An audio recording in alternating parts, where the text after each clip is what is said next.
नमस्कार साथियों। भारतीय जनता पार्टी ने चुनावी बिगुल फूंक दिया है और केंद्र सरकार ने भी चुनावी बिगुल पूरी तरीके से फूंक दिया है। इसी के साथ ही साथ आचार संहिता लग चुकी है और चुनावों की घोषणा हो चुकी है। 7 चरणों में चुनाव होंगे और काफ़ी लंबे अवधि तक ये चुनाव होने वाले हैं।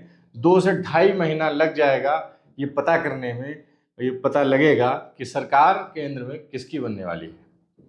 इसी बीच भारतीय जनता पार्टी ने अपनी पहली लिस्ट जारी कर दी थी। उसमें उत्तर प्रदेश के कई सीटें लोगों की कटी भी और कई सीटें लोगों को मिली भी।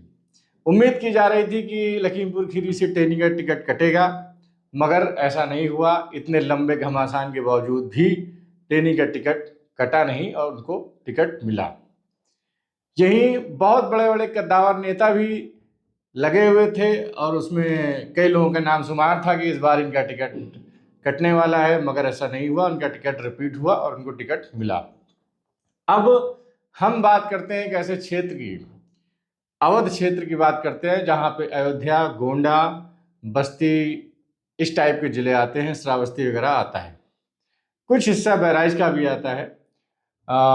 तो इसमें एक शख्स हैं जिनका बहुत नाम है और उनके नाम के आगे पूरे देश में वो चर्चा में रहते हैं, सुर्खियों में रहते हैं। जी हाँ, मैं बात कर रहा हूँ ब्रजभूषण शरण सिंह की, जो कई सालों तक कुश्ती संघ के अध्यक्ष रहे और कई विवादों में घिरे।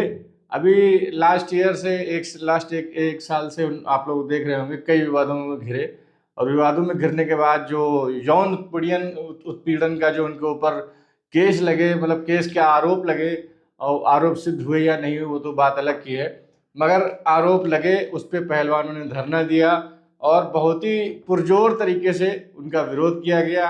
हरियाणा लॉबी पूरी उनके खिलाफ रही। अब बात करते हैं ब्रजभूषण शरण सिंह के टिकट की। लोगों का ये कहना है कि इस बार ब्रजभूषण शरण सिंह का टिकट कटेगा और कुछ लोग ये भी कह रहे हैं कि टिकट नहीं कटेगा।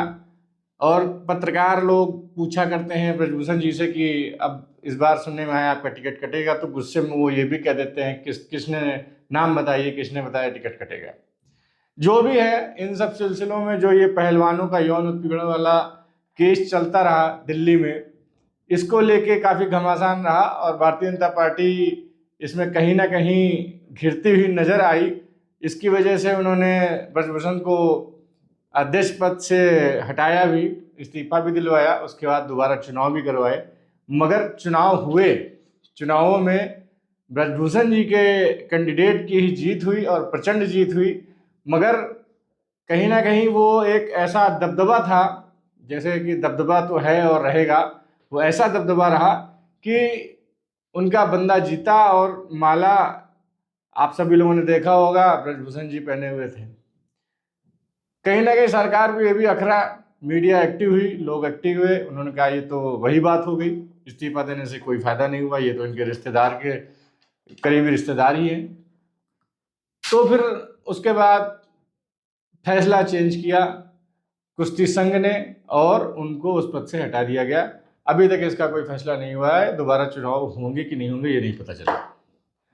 अब बात आती है कि इस क्षेत्र से संसदीय जो सीट रही है ब्रजभूषण शरण सिंह की, इस क्षेत्र से संसदीय जो सीट है वो किसको मिलेगी, इनकी टिकट कटेगी कि नहीं कटेगी, या इनके बेटे को टिकट मिलेगी, दावेदार कौन कौन है।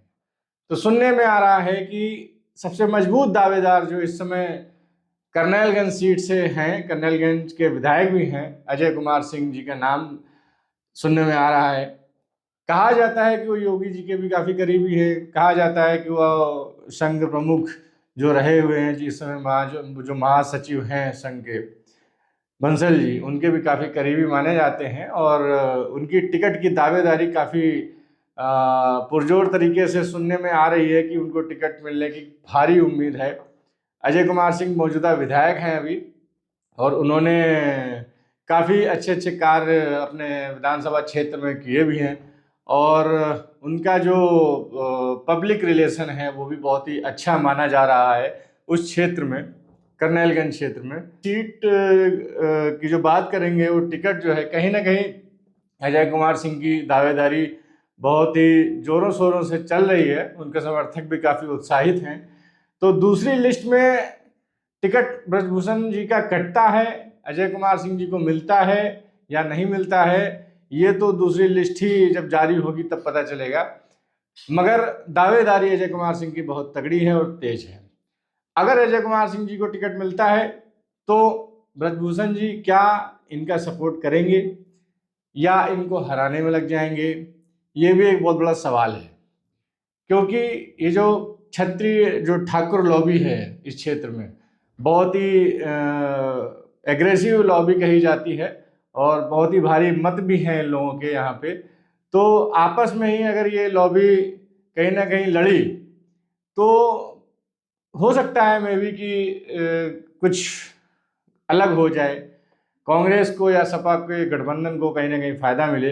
लेकिन उम्मीद तो ये कम लग रही है, क्योंकि यूपी और बिहार में भारतीय जनता पार्टी ने अपना जो सिक्का खेला है वो बहुत ही सही खेल लिया है और उसमें कहीं ना कहीं सफलता भारतीय जनता पार्टी को मिली है। 400 पार का जो आंकड़ा इस बार जो भारतीय जनता पार्टी लगा रही है, ये कर पाएंगे कि नहीं कर पाएंगे ये तो चुनाव के नतीजे ही बताएंगे।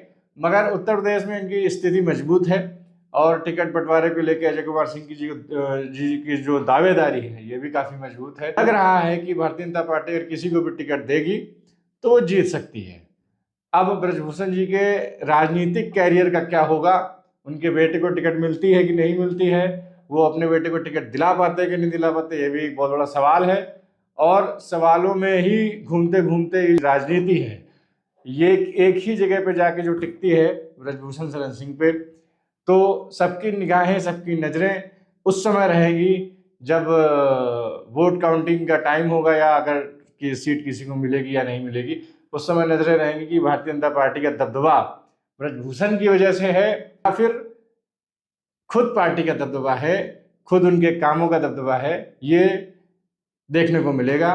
अब दूसरी लिस्ट में अजय कुमार सिंह जी का नाम आता है कि नहीं आता है, अब ये तो वक्त ही बताएगा। फिलहाल के लिए इतना ही। बहुत बहुत